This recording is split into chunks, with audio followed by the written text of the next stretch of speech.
When I tell you the secret recipe, you're going to say, yeah, that makes a ton of sense. And yet it seems like we're the only people that are doing it. Certainly, of all the partners we work with and the agencies we've spoken to, like nobody seems to be doing it in the exact same way that we are, if at all. And so it's really based on four big ideas.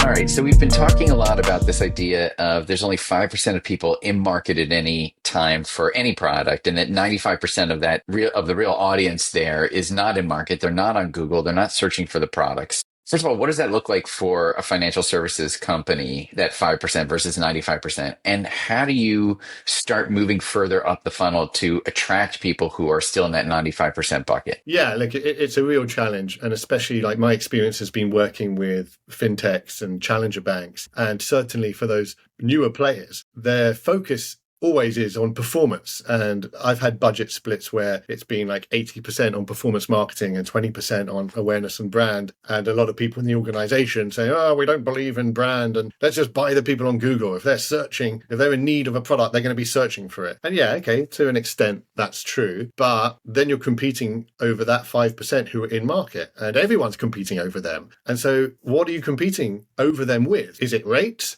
Are they product features? That everyone has the same features in basically their apps. And then that's hand-to-hand combat. It's a super tough battle to win. And it becomes about other things in your processes to try and win them. Like, how quickly can you get that person on the phone and close them? So, the way to really elevate yourself from that hand-to-hand quagmire combat is longer-term storytelling. And, a great way to do that as well is one of the options is to work with creators or professional storytellers to tell your brand story, the brand story of a bank who, let's face it, may not be that great at telling their own story and certainly getting people interested in. When you're doing that, you're elevating to that 95% of your customer base or potential customer base who are not in market, but could be at some point. And then you're connecting with them more emotionally and getting them to feel less than think and start analyzing different features and rates, but actually say, yeah, when I come to choose a bank, those are my people. That's the brand that shares my values, who I want to be with. Yeah, that actually reminds me. We did something at Prop. We were hired by a bank, and they wanted to push their home equity line of credit product, right? Lending to people based on the equity they have in their own home.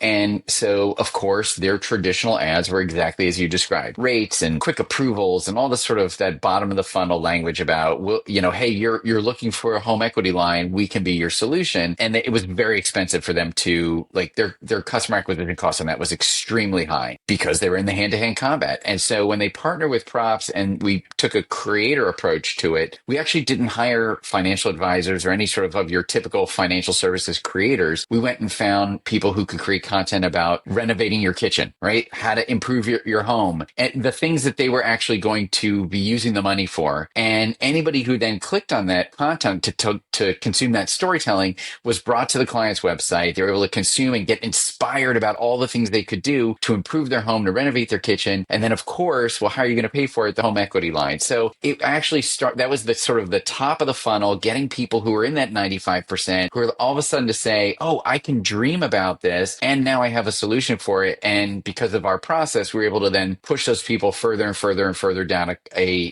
conversion funnel until they became, until they applied and became customers. And we were able to cut the cost, the customer acquisition cost for that bank dramatically through that process. But it was all about speaking to the inspiration as opposed to the nuts and bolts of what the product was that they were trying to ultimately sell. I absolutely love that, because you're also helping to alleviate or circumnavigate a little bit all of the restrictions that are on financial marketers, which could be the Truth in Lending Act or GDPR and the special ad categories, where you're actually restricted on a lot of the targeting that you can do. Making a straight out endorsement and selling certain rates and products, actually you're prohibited a lot of the time or restricted from doing that. Creating an editorial piece of content and story that speaks to the aspirations of the target customer that you're going after and bringing them into that experience, understanding who they are, forming a relationship with them, capturing the first party data and then being able to convert them later on makes a ton of sense. Yeah. Well, I mean, that is that we're going to talk about this in a little bit, but that's the props model, which is let's start off with just great content that is going to get a lot of people who should be in your target audience, but may not be, to raise their hand and go to your website to consume some great content. So, and that's how we start this chain reaction, this finely tuned machine that pulls someone through using creators and content all the way through to a conversion that's measurable. So we'll talk about that in a second, but just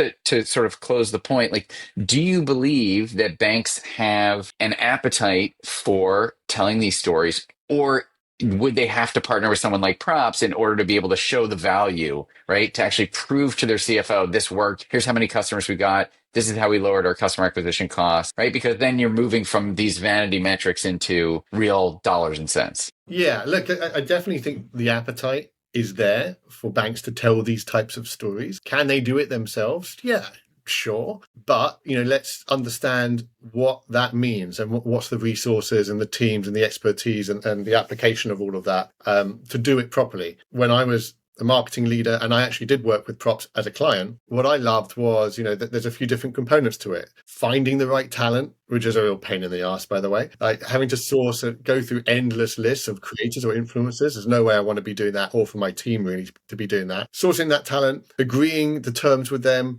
contracting them, getting the right access to their advertiser accounts, then briefing them, getting the right content, going through all of the different edits and bringing all the parties involved to an agreement that the content is right, publishing that content in the right way, promoting it in the right way with paid media, tracking and optimizing it. There's so many different components to that. That's an entire team unto itself. I certainly didn't have that in my team. My media buyers weren't buying media in that way. My content team weren't really producing content in that way. So yeah, working with Props was an absolute godsend because it made everything completely simple, clear process, very easy all along the way. The platform was actually great in giving the visibility of what the entire program looked like. And then I knew that I had like hands-on media buying experts who were optimizing campaigns on a daily basis, which I don't normally recommend, normally go weekly, but it seemed to work really well. Yeah. I stand corrected. But, yeah, you could do it yourself if you want to build that kind of team and resource or work with great partners like Props. So you've been a marketer at financial services companies. I hear this from other people that I speak to, which is, I wish we could work with creators, but I can't. I can't because I work at a bank. I'm marketing a credit card. I'm marketing. So is that true? Is it true that if you're in the world of financial services, you can't work with creators? It's not entirely true, but yeah, look, it is more, I would say, challenging because predominantly working in those types of environments is very much performance focused, certainly from my experience. And so just running top of funnel, loosey-goosey brand awareness campaigns with creators where it's all fluffy results and nothing really happens, that's not Right. going to fly. That's not going to.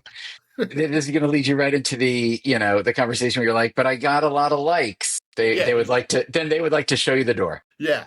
Like, look how many likes, and we got a few more followers, and this empty traffic onto the website which didn't convert. Which, okay, traffic is one thing and it's fine, but yeah, there is that sort of vanity metric thing which never plays, especially in an organization that's all built around numbers, right? Yes, you can do it, but you need to do it in the right way, and that means a very structured, well-considered approach that segments the funnel into storytelling at the top of the funnel to engage users, and then driving those users into a destination, your destination, not having it all live out on social as Facebook and TikTok and everyone's been telling us for the last however many years. Yeah, put everything on our platforms and let everything happen there. No, bring your customers to the destination, to your site where they actually transact, where you can capture first-party data on them. Then, once you understand and have built a relationship with those users, you can start to serve them more contextual, educational content, which then drives them down that conversion path. So that's the way I would do it with all campaigns, which is like a split between awareness, traffic, and consideration and conversion. But Lee, like, super interested with you guys with Props. Right. You seem to have cracked the code with performance creator content. Like, what's the secret sauce there? Yeah, well, that's exactly right. I mean, when people say, "Well, what does props do?" I say that the short answer is we turn creators and creator marketing into a performance channel. And that's, as Joe, our founder, says, like, we do one thing, that's it. That's what we do. We do it really well. And because of that, we're able to, because we can take creators and sort of that natural attraction of creator marketing and turn it into a performance channel, we can actually accomplish everything that you just said, which is getting people to your site who are just at the top of their journey and actually pushing them down very specifically and methodically to a conversion event. And it's when I tell you the secret recipe, you're gonna say, yeah, that makes a ton of sense. And yet it seems like we're the only people that are doing it. Certainly, of all the partners we work with and the agencies we've spoken to, like nobody seems to be doing it in the exact same way that we are, if at all. And so it's really based on four big ideas. The first big idea, well, it's before I even get there, there's a governing principle that I think a lot of people know, which is that human beings respond to stories 5 to 10x the way they respond to ads. And so that's great. And then a lot of brands say, great, we're going to do a lot of storytelling. But the second big,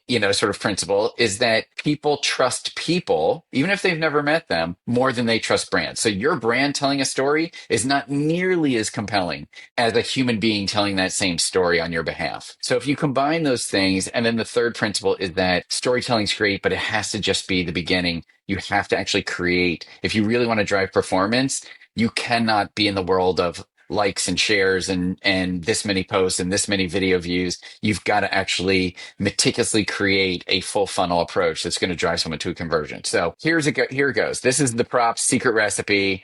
This is the playbook. I'm going to tell it to you right now. It's four big ideas. The first one is that we do not pay for followers. Okay. We're in the creator marketing space, or influencer marketing is obviously a very common term. And that entire marketplace is based on follower count, and we do not care about followers. There's a very simple reason for that. When you work with an influencer traditionally, or even, one of my old companies like Hearst, a big content company, what you're really asking them to do is two things. You're asking them to make great content, something that really resonates with your audience, and also get it in front of the right people, creation and distribution. And what Props does first is we separate those two things so that we have amazing creators that we don't have to overpay for because we don't care about their follower count. And they can just focus on creating great content that's going to work and resonate. And we don't have to worry about their followers because we're going to take responsibility for the distribution. So big idea number one is don't be a sucker. Don't fall for the follower fallacy. Pay for talent, not followers. But in order to have that work, you have to go to big idea number two, which is that you have to use paid media to get that content in front of the right audience. So what we do, and this is really the most important part, is that our creators that we work with give Props exclusive permission to spend money through their handle. So when it shows up, if you're the target, if you're the prospect, right, and it shows up in your feed, it's coming from the creator, not from the bank or the creator plus the bank. It's just great content. It's not pushing any sort of product. It's not making a financial claim or giving financial advice. It's just telling a great story with a lot of good value, and it gets those people to raise their hand and say, oh, that's of interest to me. Also, because of that, we are not restricted on, we're not in a restricted ad category because we're just putting content out there.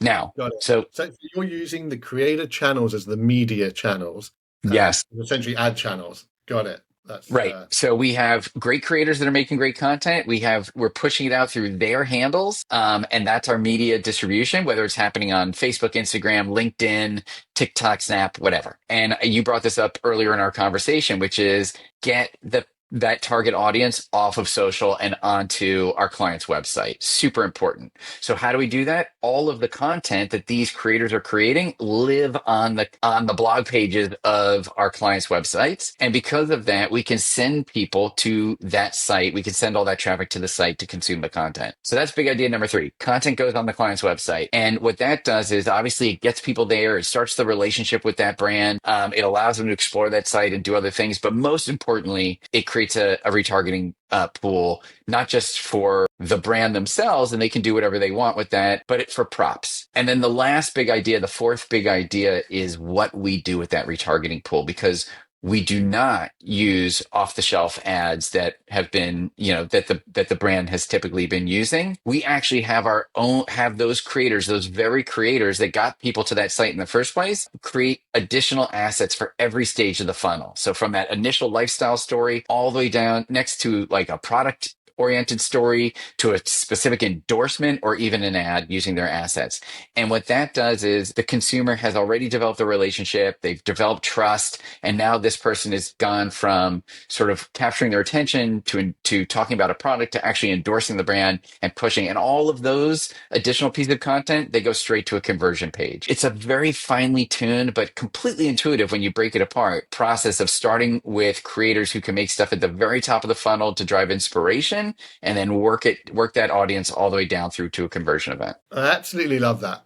Because there's so many people out there talking about playbooks, methodologies. What Props is really offering there, what you're telling us is that's a system, it's a machine. And that is every stage of the funnel. And that becomes a channel. So if I'm a marketer, I can be quite a simpleton marketer because I just want an easy life. And I just want to ultimately buy customers. Like, where can I get customers for and at what cost?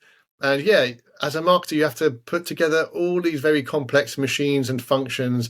But right there is a channel, which I know, okay, if we can do this type of storytelling, it's going to end up in these results. Yeah, and what typically happens is that we start off with taking a part of the paid social budget or the performance budget, and we do a pilot and we prove that we can consistently, repeatedly, reliably beat benchmarks, right? So if your previous customer acquisition cost was X, we can do it X minus 20% or 30% or sometimes even 50%. And then we can do that. And then we've had, in the last 12 months, we've had 4 clients just tell us that we've outperformed every other paid social channel that they have. And now Props is their paid social channel. And they've just handed over their paid social budget to us. That's insane. Just to follow on from that, interested to know your thoughts on why that's not being done. Like, why is that not the state of play, or that's the standard offering as it is today? Is it too complicated for agencies and partners to offer that? It's just people don't know how to do it? I think it's a couple of things. I think that first of all, sometimes on the client side, the budgets are so siloed. So they have a performance budget and then they have an influencer budget or a content budget. And nobody is bringing those two worlds together because they don't understand that actually you can do content and creator influencer marketing that drives performance and really actually bring those two worlds together. So as far as we know, we're the only people doing this in this way. And the other thing is that we have this incredible back-end platform that makes it easy, and it makes it easy for our clients so that it's a very elegant interface where the client doesn't have to spend so much time and effort. And you talked about this earlier, how much marketers have too much to do. So we want to make it easy. When we bring them creators, we want to make it easy for them to evaluate and approve or make comments on the content, look at their dashboard, see what's working. Like, it's just so simple and easy because we've invested so much time and effort in creating a back-end system that is really elegant. Elegant advertising, but it's not advertising. It's not advertising. So yeah, look, Lee, like the 4 crucial pillars of the secret sauce that you just mentioned, they all seem fairly logical and straightforward. Why is this not the norm? Like, why are either internal teams or agencies not operating in this way as standard? You know what? I think it's a couple of reasons. Number one, I think that on the client side, they have partners who don't understand that you can actually do this, right? And so they've got money for performance and they've got money set aside for creation, influencers, creators, content. And they've never thought about the idea that you can actually bring those two worlds together. So sometimes they just don't think of the budget in that way because it's so siloed. I bet you had that experience as well. Oh my God, so many times. Agencies and internal teams fighting over budget, competing against each other, having this very weird guarded mentality, and not really solving for, the lifeblood of any business, which is CAC over LTV, right? Right. How much you buy a customer for, and what's the lifetime value of that customer? Right. I mean, we've had conversations where we literally had to reinvent language. Like our client, we were talking, and they were talking about their agencies, and they're like, I don't know how to explain this to my agencies to get them to think about it in this way. I'm like, okay, well, it's performance, but it's just driven by creators, and it's because it's not happening. People don't think about it that way. So that's number one. And then the second thing is that, and I come from, my whole background is working for media companies. But if you talk to any influencer agency, any influencer themselves, any content company or publisher, they don't want to take responsibility for results, right? Their whole deal with the brand is about output. It's not about outcomes. If you think about it, the structure of those deals are, I'm going to make 4 posts for you. I'm going to do 2 videos for you. I'm going to create this hub on cosmopolitan.com. It's all about things that are within their control, and they do not want to take responsibility for anything else. They leave it up to the brand to have to do something with whatever attention or interest that they generate. And we think that, in 2025, every partner needs to be a performance partner. So what we do is we actually start with, well, what is your CAC, right? What's your customer acquisition cost? What's the benchmark? What's your cost per lead? And our entire relationship is about us delivering back to you a way to beat it using creators. So it's all about the outcomes, and it's never about the output. And that's just, I used to say the content industry is allergic to responsibility. And that is the fact. Yeah, it's a fact. Completely agree with that.